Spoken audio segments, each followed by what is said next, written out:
বিয়ের দিনের ব্লগটা তোমরা অনেক ভালোবাসা দিয়েছো, তার জন্য থ্যাংক ইউ। যাই হোক, রিসেপশনে কেন এরকম হলো আশা করছি টাইটেল আর থাম্বনেল দেখে তোমরা বুঝেই গেছো।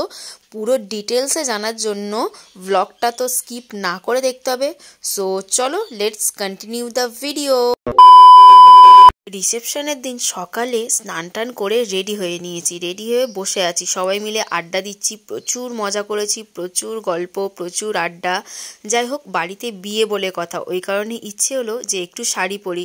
আর খাওয়া দাওয়ারও ব্যাপার ছিল, সবাই চলে এসছে, দুপুরে খাওয়া দাওয়া হবে, দেন রেস্ট নিয়ে সন্ধেবেলা রেডি হয়ে গেছি। এই যে আমার ভাই কাকুর ছেলেকে ব্লগে তোমরা আগে অনেকবারই দেখেছো, নতুন করে ইন্ট্রোডিউস করানোর আর কোনো দরকার নেই। বাড়ির সবাই এসছে, যেহেতু ফার্স্ট টাইম এসেছিল আমার বাড়িতে, 4 বছরের প্রথম, ওই কারণে জেঠুকে বললাম চলো বাড়ি থেকে ঘুরিয়ে আনি, বাড়িটা একটু দেখিয়ে আনি।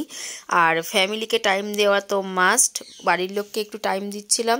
আর পাড়ার যে বন্ধুরা ছিল, মানে পাড়ার যে বউগুলো, এই যে একজন পিছনে দেখতে পাচ্ছ একজনকে, আগের ব্লগেই দেখেছো বিয়ের ব্লগটাতে, ওরা বলছিল কিরে মিঠু সময় দিচ্ছিস না। আমি বললাম দাঁড়া ভাই, বাড়ির লোক চলে যাক, দেন সময় দিচ্ছি, চলো তোমাদের মানে চারিদিকের যে অ্যাম্বিয়েন্সটা সেটাই একটু ঘুরে ঘুরে দেখাই, কীরকম সাজিয়েছিল, কীরকম কী অ্যারেঞ্জ করেছিল, কীরকম লাগছে তোমরা অবশ্যই কমেন্ট বক্সে জানিও।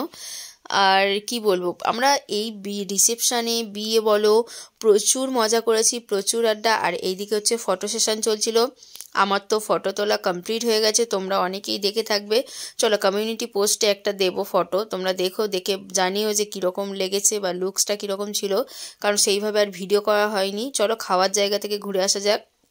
যেহেতু আমার বোনরা বাপিরা বাড়ি যাবে বলে খাওয়ার মানে ওরা তাড়াতাড়ি খেয়ে নিচ্ছিল। আর এই যে এই দিদুন আর দাদানকে দেখো, আমি বলছি যে ভ্যালেন্টাইন্স ডেতে আমার বর তো গোলাপ দিয়েছিল, দিদুন বলেছিল যে আমাকেও দাদুকে বল গিয়ে দিতে, ওই জন্য দাদানকে দিলাম দেওয়ার জন্য। আর এই দিকে হচ্ছে আমার ফ্যামিলির সবাই খাচ্ছে, ওই দিকে হচ্ছে আছে বাবি, তারপর পলু, তারপর ওইটা যে আমার বোন আর বাপি। যাই হোক, ওদের সবার খাওয়া দাওয়া কমপ্লিট হয়ে গেছে, ওরা তো বাড়ি যাবে, ওই কারণে তাড়াতাড়ি খেয়ে নিয়েছে। আর আমাদের খাওয়া দাওয়া মানে তো অনেক লেট। আর এই দিকে হচ্ছে ফ্যামিলির ফটো সেশন চলছে, মানে সব ফ্যামিলি আছে, ছেলের ফ্যামিলি, মেয়ের ফ্যামিলি, বাবা মা, ওনার দিদিভাইয়ের বাবা মা সবাই আছে। এইদিকেও ওনার ফ্যামিলি ছিল। এই যে ব্লু শাড়ি, এগুলো আমি ঠিক চিনি না, তবে তার পাশেই আছে আমার হ্যান্ডসাম বর। দেখো, আমরা ফাইনালি লাস্ট ব্যাচে খেতে বসেছি সবাই মিলে। খেতে বসে কেন এই 500 টাকার নোটটা দিল আমি জানি না। দেখো, জাস্ট প্লেটটা খোলার পর আমি নিজে ভিডিও করছিলাম বলে, যে ক্যাটারিং করছিল, তাই সেই দাদাটাকেই বলেছিলাম যে আমার প্লেটটা একটু খুলে দাও, ময়ূককে বলেছিলাম, ময়ূক দেয়নি। আর 500 টাকার কার্ড মানে নোটটাই ছিল হচ্ছে মেনু কার্ড। আমার তো ব্যাপারটা বেশ ভালো লেগেছে। মেনু কার্ডে কী কী ছিল এত আস্তে, মানে ছোটো ছোটো লেখা তো তাই বুঝতে পারোনি।